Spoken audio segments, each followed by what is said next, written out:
До Алматы небәрі 2,5 миллион теңгеге келіп тұрған алдарыңызда Hyundai Grandeur HG кузовында құрметті қазақ елі 2013 жылғы 3-литровый өте керемет көлігіміз келді. Клиенттің заказымен көлігіміз құдай қаласа Шымкент қаласына аттанайын деп жатыр. Көлігіміздің состояниесі өте жақсы, комплектациясын енді айтамаймын. Көріп тұрсыздар, двухзонный климат контроль, push start барлығы бар. Мына жақта 2 адамдық память сидениясы, кожалардың жағдайын қараңыздар, өте керемет. Плавыш сиденье, жоғарыда панорама керемет. Дәл осындай көлік Қазақстанға, Алматы қаласына дейін 2,5 миллион теңгеге келеді десем сенесіздер ме?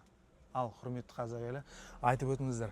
Кореядан қазір машина көлік алып жүрген кісілердің көбісі білет, 2,5 миллион теңгеге немесе 3 миллион теңгеге өте жақсы состояниемен көлік алуға болады. Ал енді айта кетейін құрметті қазақ елі, мына екі көлігіміз Шымкент қаласына кетіп бара жатыр. Біреуі қазір айтып өткенімдей HG 2013, екіншісі IG 2019. Бұл Бақти ағамызға Дубайдан келіп, өзі 2 машинасын алып кеткен автотурмен, мынау Кореяның 3-ші машинасы. Мынау сол кісінің жан досының Бауыржан деген ағамыз бар, сол кісі кетіп бара жатыр. Екеуі де Шымкент қаласына аттанады, құдай қаласа.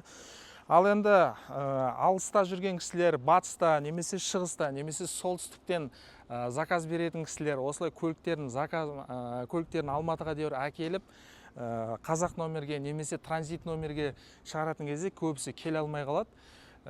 Келе алмай қалам, немесе жаңа басқа да тірліктеріңіз шығып жатса, уайымдамасаңыздар болады. Біз қазақ номер десеңіз, қазақ номер, транзит номер десеңіз, транзит номерге дейін полный сопровождение жасап, номерлеріңізді алып, тура өздеріңіздің қалаларыңызға автобуспен салып жібере аламыз. Сіздермен бірге Jetsign Motors.